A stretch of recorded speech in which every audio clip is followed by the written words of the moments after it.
Chubaayeen qabaa lixa biiftuutirraa dhaamsa hoggeeyni haa Oromoo tamaraan yoo lubbuun jiraanne turrullee wal garra rakkadhuutti gorinaa jiina dara firoottan koolaalii dhaqe lixa biiftuu lafa baay'ees gahii barii hundumaatu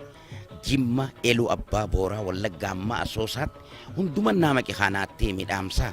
dhagayuudhaan gaabbe qunnamuun dadhabe hadaraa kee yaabbe laga gibee gama shaggee leeqaa jirtu jimma aggaarottis rakkattee akka gortu afaan kan koo ta'ii himiif yaada kan koo hawwiin nu wal bira nafaan teenyus fagoo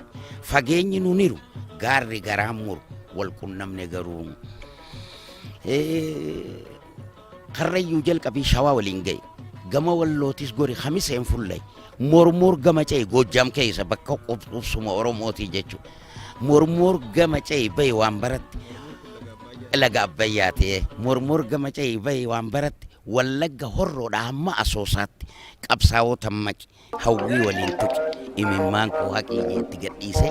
Oromoonni kutaa hundaa walitti kadirmatu bifa takkaan ejjennaa takkaan akeekaa fi kaayoo takka jalatti gurmaawanii qabsaawanii akka if wala boomsan gochuudhaaf hin sirbee jedhu.